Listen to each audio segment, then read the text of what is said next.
Across my 11 months as being a Canadian historian on YouTube, I've only gotten one comment about me being compared to the man, the myth, the legend, Mr. Beat. Um, yeah, I don't know if I'm supposed to feel flattered or mocked by this, but I'm gonna hope that I'm supposed to feel flattered. And a video of his that I've been watching lately is the one where he goes over everyone on the American currency. So, I said, why not do this for the Canadian currency for the three people that actually care? About 40 years ago, if you lived in Canada, you'd probably pay with a $10 bill with something that looked like this. Recognize this guy? Yeah, his name is Sir John A. Macdonald. But in recent years, John A. Macdonald hasn't been as popular, so he's been taken off the $10 bill, and on the $10 bill has now been Viola Desmond, but let me just get a $10 bill because this is the only one I have in my hands right now. Much better.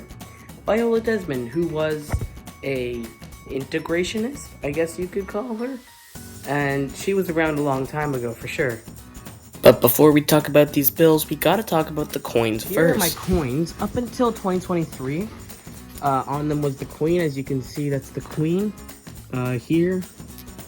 Also the queen, the queen, the queen, the queen. All my other coins are just the queen, the queen, the queen. Everyone on my money is the queen, which is fine.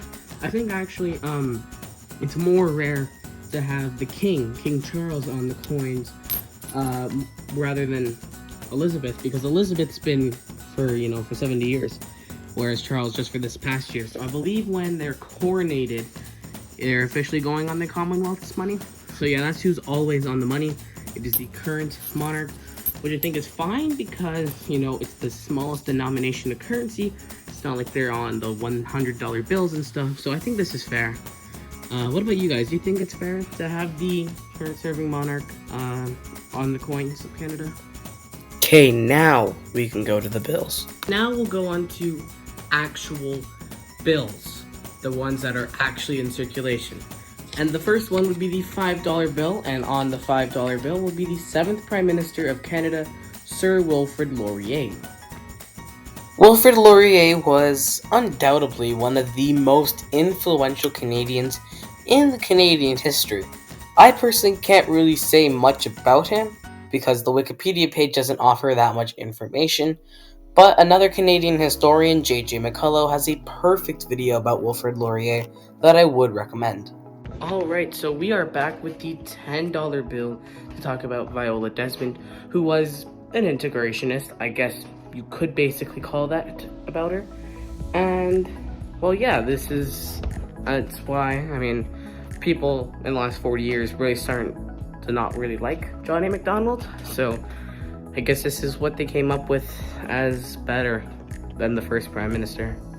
Now, if I'm being brutally honest with you, I forgot almost everything I learned about Viola Desmond in school, but what I do remember is that she was not for segregation. Obviously, I don't imagine many black people at that time were, and she was also, I believe, the first black businesswoman in Canada. Correct me if I'm wrong, I think. And she was also let into a dentist school. I really don't remember anything.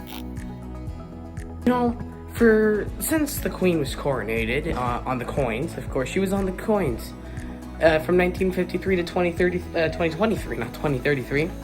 And for a while, as long as I can remember, she was also on the $20 bill. Queen Elizabeth II, of course, if you don't know her, for some reason, she was the, I believe, 8th, Queen of England between 1952 and 2022, which means you could find her face on both the coins and the $20 bills up until 2023. Isn't that crazy? Well, it would be quite rare to see the Queen not on at least one bill in the Commonwealth. Aussies, Kiwis, can you back me up on this one? Yeah, it would kind of be weird to not see her face on one of them.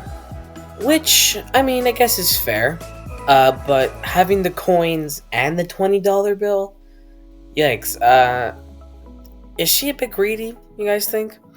But yeah, along with the coins, on the 6th of May 2023, the Prime Minister Justin Trudeau announced that the Queen's face will be taken off the $20 bill in favor of, guess who? The King. Next up, we got the $50 bill, where on the $50 bill is the 10th Prime Minister, William Lyon Mackenzie King. Yeah, he was pretty influential. He was the longest serving Canadian Prime Minister as well. Of course, he served during World War II. I actually also visited his grave.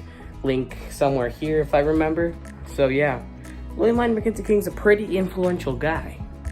Yeah, like I said, William Lyon Mackenzie King was the Prime Minister during World War II, and also when he rose to power for the third time in 1935, he was pretty popular because the former Prime Minister before him, R.B. Bennett, wasn't very popular because of his handling of the Great Depression, but yeah, he didn't serve during that time because he was after that. The Great Depression ended in 33 here. But yeah, William Lyon Mackenzie King. There was that hiccup in 1926 where he failed to accept the results of the 1925 Canadian federal election, which, yeah, that's a huge hiccup. As we double the currency, we move on to the $100 bill, where on the $100 bill is Sir Robert Borden, the 8th Prime Minister of Canada. I can't excuse why he's on here. He's not one of my personal favorites, but I can understand why some people might want him on here. Yeah, I mean, Borden wasn't really one of my favorite prime ministers. I'm really not a fan of the Canadian titles debate whole debacle, where he made it so that Canadians can't get knighted by foreign governments, which I would understand if it was like China, okay, but it's Britain. We're part of their Commonwealth, so yeah, but whatever. I guess many people would want him here because he was A, an old guy, and B, he was there when women got the right to vote, so I guess that's why people want him on there, not actually realizing some of the destructive stuff that Borden has done for the country. Now let's move on to the bills that are no longer in circulation, like the $1 bill of Canada. Of course, America uses $1 bills, we don't. And on this particular $1 bill is the Queen, and same thing for the $2 Canadian bill with Queen Elizabeth II on that as well. I've already rambled about the Queen, so we'll skip past her and move on to, unfortunately, bills that I do not own, like the $25 bill. The Canadian $25 bill was around in 1935 and featured King George the... I don't know, too many. The one during World War II, who was the current serving monarch at that time, and his wife, Queen Mary. The $500 Canadian bill had the first Prime Minister of Canada, Sir John A. Macdonald, in what seems to be a fur coat on, which doesn't really mean anything. Also because it doesn't exist anymore. And lastly, the 1,000 Canadian dollar bill, which had Queen Elizabeth on it. I think this is a good time to stop talking. And before we end the video, 100 years after Confederation in 1967, they made some coins here. I'll put a picture up at the end there. Look at the $1 coin. Looks completely bigger, completely different. And then also a 50-cent coin, which they no longer have, of course. And the 1-cent coin, which they don't have, of course. But many people were around to see that happen. Thank you guys for watching. Love thy teacher, and peace.